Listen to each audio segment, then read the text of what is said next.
বিসমিল্লাহির রহমানির রহিম। হে সমস্ত জগতবাসী, আজ আমি শামীম আলী চিশতি আপনাদের সামনে যে আলোচনাটি নিয়ে হাজির হলাম, সেই আলোচনাটি অবশ্যই আপনারা মনোযোগ দিয়ে শুনবেন। সেই আলোচনাটি হলো, দেখুন, এই পৃথিবীতে একই মা একই বাবা, তাহলে একই মা একই বাবা যদি হয়ে থাকে, তাহলে একটা মায়ের গর্ভে সন্তান জন্ম নিচ্ছে, দেখা যায় ছেলে হোক মেয়ে হোক, কিংবা দেখা যায় যদি একটা মায়ের 5 জন সন্তান থাকে, এর মধ্যে দেখা যায় কি যে কোনো ছেলের সাথে চেহারার মিল নেই। কোনো ছেলের সাথে চেহারা, ভাষা, কথা, চলাচলতি, ব্রেন, পছন্দ সম্পূর্ণ কিছু আলাদা। তে এর কারণ কি? তবে একটা জিনিস দেখেন, আপনি যদি নিজে হাতে কিছু একটা বানান, তো হুবহু কয়েকটা জিনিস একই রকম দেখতে হবে, কিন্তু আল্লাহর সৃষ্টি একই মায়ের ঘরে জন্ম নিয়েছে, পিতাও একজনই, কিন্তু 5টা সন্তান জন্ম নিয়েছে। তার জ্ঞান, বিবেক, মন, মস্তিষ্ক, পছন্দ, তার শরীরের কালার, কেউ সাদা কালার, কেউ কালা কালার, কেউ হলুদ কালার, কেউ নাকটা খাড়া হয়েছে, কেউ বোচা হয়েছে, মানে কোনো সন্তানের সাথে কোনো সন্তানের মিল নেই। চেহারা, কাটিং সম্পূর্ণ আলাদা। তাহলে মায়ের মধ্যে যদি যাই, একটা ডাইস মায়ের গর্ভে, আর সেই ডাইসের মধ্যেই তো মানুষ জন্ম নিচ্ছে। তাহলে অন্য একটা মায়ের ঘরে জন্ম নিয়েছে, তখন দেখা গেছে সেই মায়ের কিছু আকৃতি বা বাবার কিছু আকৃতি, কিন্তু এটা খুবই কম। দেখা যায় বেশিরভাগই সম্পূর্ণ আলাদা। এটা হচ্ছে তার পিতার কোনো মিল নেই, এটা হচ্ছে তার ভাই, কোনো মিল নেই। এর কারণটি কি?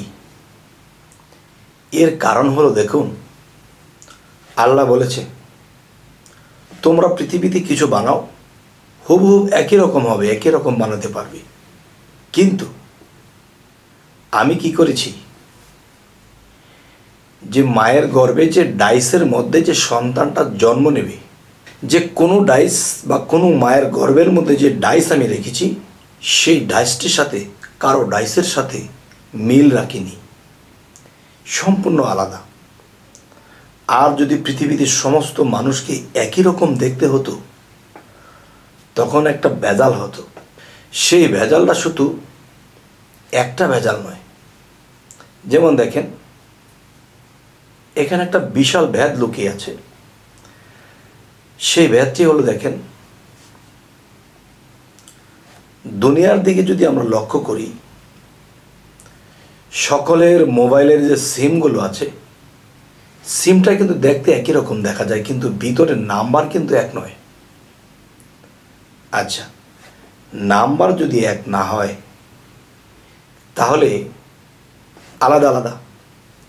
তাহলে আপনি একটা স্বপ্ন দেখেছেন, সেই ব্যক্তিটি স্বপ্ন দেখে নাই। আপনি একটি স্বপ্নে একটা আভাস পেয়েছেন, এটা অন্য কেউ পায়নি, আপনিই পেয়েছেন। তাহলে আপনার রূপ, স্রোত, জ্ঞান, বিবেক, বুদ্ধি যা কিছু আছে সম্পূর্ণ আলাদা। যে আপনার কাছে ফোন দিয়েছি, আপনার নাম্বারে আপনার কাছে যাবে, অন্য কেউ পাবে না।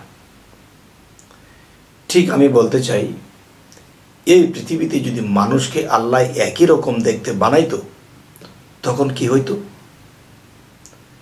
যে আল্লাহ কিন্তু বলতেছে কোরআনে, যে নিজেকে পবিত্র করলো সে সফল কাম।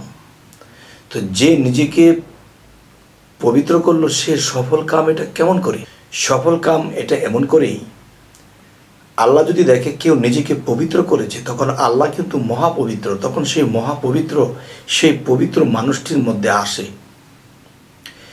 সেই মানুষটির মধ্যে যখন আল্লাহ আসে, তখন কি হয়? তখন তার মধ্যে যখন আল্লাহ আসে, তখন তার রূপস্রোতে মিশে একাকার ধারণ করেন। যেমন একটা পুতুলের মধ্যে যদি পানি ভরা হয়, সেই পানিটা যদি ফ্রিজে রেখে দেওয়া হয়, যখন বরফ হয়, তখন উপরের পুতুলের খোসাটা সরিয়ে ফেললে তখন কিন্তু পুতুলের একটা আকৃতি ধারণ করবে। আর সেটার মধ্যে কি ছিল? পানি ছিল।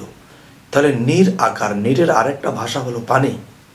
আল্লাহ নীর আকার, তার মানে হলো আল্লাহ নীরে আসে, নীরে ভাসে, নীরের মধ্যেই স্রোত ধরে আদমের ভাণ্ডে এসে আদমের রূপ ধারণ করে। এখন আল্লাহ কিন্তু এক। এখন পৃথিবীর সমস্ত মানুষ যদি একরকম হতো তখন কি হতো? তখন আল্লাহ যে এক এটা বলা যাইতো না।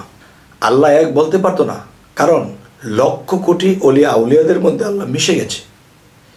তখন লক্ষ কোটির মধ্যে থেকে আল্লাহ এক। আর যদি সব মানুষকে একরকম দেখা যাইতো তাহলে কোটি কোটি আল্লাহ হয়ে যেত। আর এখন কি হলো? যে লক্ষ কোটি রূপ ধরে তিনি রইলেন নিরাকার। তাই একটি কথা বলা হয়েছে, কি স্রোত বানাইলে খোদা রূপ মিশাই আপনার, এই স্রোত দুচকে যাবে যে বলে সে গুণাগার। এই আদম দেহেতে খোদা দম থাকিতে নাহি জুদা, কেবা আদম কেবা খোদা কে করিবে কার বিচার। এবার লক্ষ কোটি আকার ধরে সাজিলে তুই নিরাকার। এত রূপ যে ধরতে পারে তোমরা কি বলো গো তারে, হয় কি না হয় বেহুদ রূপে এই আকারটি আপনার।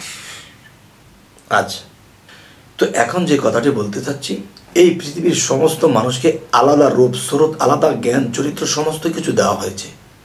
তাহলে প্রত্যেকের মধ্যে দেখা যায় যদি 1 লক্ষ মানুষ নিজেকে পবিত্র করেছে, 1 লক্ষ মানুষের মধ্যে আল্লাহ বিলীন হয়ে আছে, কিন্তু 1 লক্ষ রূপে। আর এই 1 লক্ষ রূপের মধ্যে তিনি একজন।